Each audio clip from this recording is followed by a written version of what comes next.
Okay, so we're going to continue our lecture with American popular music, and in this lecture we're going to cover the area or the segment of history pre-20th century, because in the 20th century, with the birth of jazz and technology, electronic media, uh, things changed rather rapidly.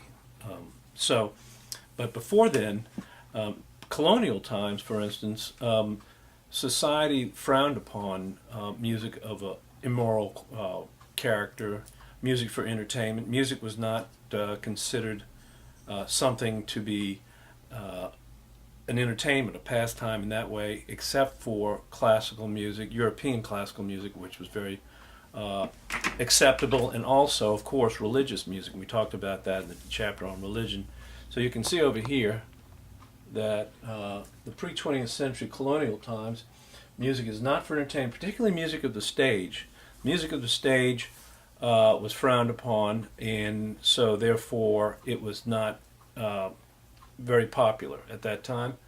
Religious music, psalms and hymns, of course, that was the most important music in American history there at that time. In European music, of course, as the piano got popular, the piano became popular at the beginning of the 1800s on into the 1800s, the 19th century. And the piano was really not invented until Mozart's time, which was 1750, 60, 70, and it supplanted what we call the harpsichord. And the piano became explosively popular and was manufactured all throughout Europe.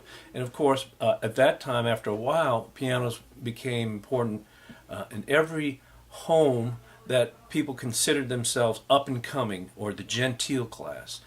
You wanted to, if you've seen movies, Jane Eyre and what's her name, Emily Bronte, the writers, Jane Austen, who wrote Pride and Prejudice. Music, particularly piano music and piano and singing, plays a prominent role in these people's lives, and it exudes, or it portrays them as being educated and people of the right class, people with the right manners and qualities.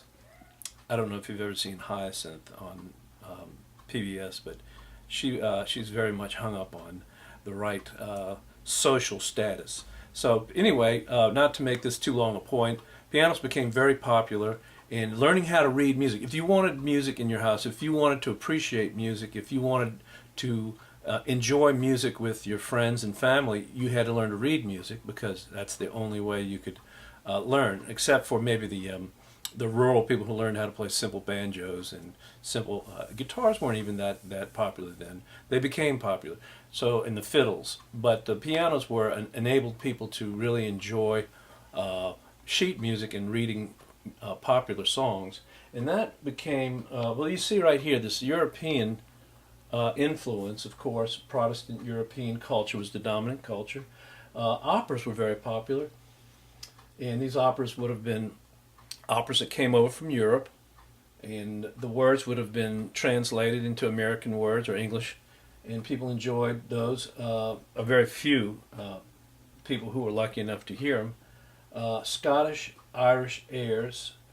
Auld Lang Syne. "To old acquaintance be forgot, and ever laid to rest." You know, the one people sing in New Year's.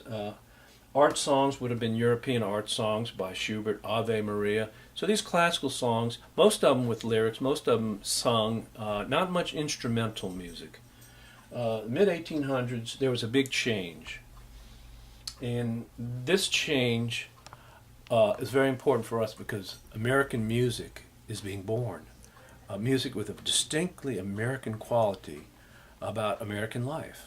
And Henry Russell was a European who came over, and he tapped into that. But I want to focus on Stephen Foster. And let's listen to one of his pieces. The book talks about Stephen Foster as being educated musically. He knew how to read, but he was very much interested, and I'm going to quote the book here. He wanted to speak to the American people in song.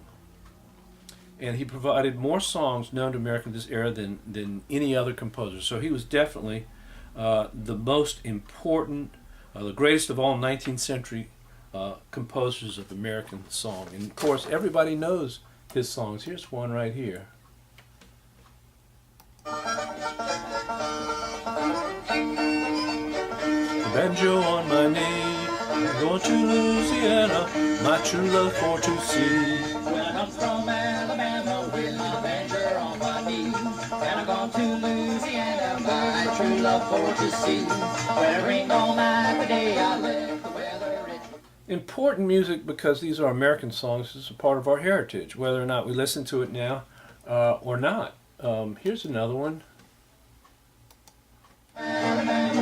Nope, not that one. Let's turn that one off.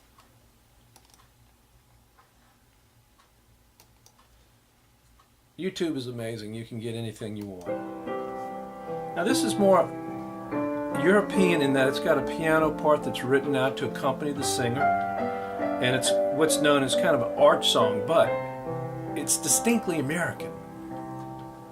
Beautiful dreamer, wake unto me. Starlight and dewdrops are waiting for thee. Sounds of the rude world heard in the day, lulled by the moonlight, have all passed away.